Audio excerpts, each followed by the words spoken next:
রানীগঞ্জের মঙ্গলপুর শিল্প তালুকের লাগোয়া বাঁশরা অঞ্চলে ঘটে গেল এক মর্মান্তিক দুর্ঘটনা।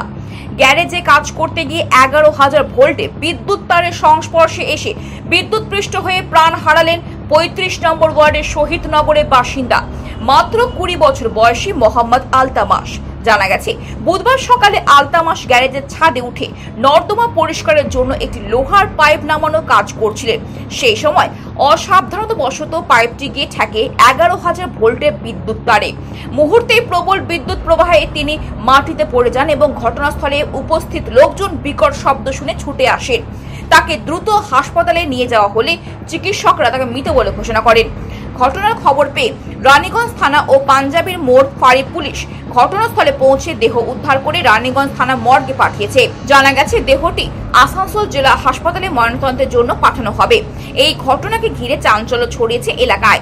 বর্তমানে নিহত যুবকের পরিবারের পাশে দাঁড়ানোর দাবি তুলেছেন প্রতিবেশীরা। ক্ষতিপূরণ ও নিরাপত্তা ব্যবস্থা জোরদারের দাবিতে প্রশাসনের তরফে কি ব্যবস্থা নেওয়া হয় সেই দিকে নজর সকলের।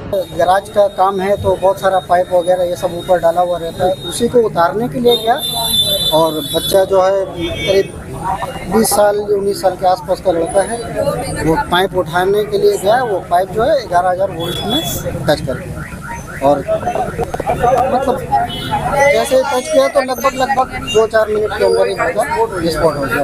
कि कोई भी वायर जो है अगर पब्लिकली एरिया से क्रॉस कर रहा है या और कोई इंडस्ट्रीज एरिया से हो या कोई भी लोकल एरिया से हो ना, उसके ऊपर में या तो बैरिकेड या जाली या प्रोटेक्शन के लिए कुछ भी ये चीज़ देना जरूरी है। চেপে পরে একটা পাইপ ছিল, ও পাইপটা নামাচ্ছিল, নামে পরে পাইপটা 11,000 ভোল্টে ছটে গেছে। মানে কি আপনার এখানে কি কাজ করতে নাকি? হ্যাঁ হ্যাঁ, কি কাজ করতে গেছিল? কাজ করতে গিয়ে পাইপ নামাতে গেছে, নালি সাফ করতে জন্য। আচ্ছা, একটা নালি ছিল, নালির জাম ছিল, ওই পাইপটা আনতে গেলে বাস এই ঘটনাটা। মানে আপনার গ্যারেজের উপরে কি 11,000 ভোল্টের? হ্যাঁ, 11,000 ভোল্টের তার ছিল। তো কি কি পাইপ ছিল উপরে? কি লোহার পাইপ ছিল এটা নাকি? আচ্ছা, নালির জন্য সাফ করতে জন্য। কটা নাগাদ হয় ঘটনাটা? হ্যাঁ, কটার সময় হয়েছে? এই 9:30 সময়। 9:30টায়। রানীগঞ্জ থেকে নিজস্ব প্রতিনিধি রিপোর্ট, খবর বাংলা।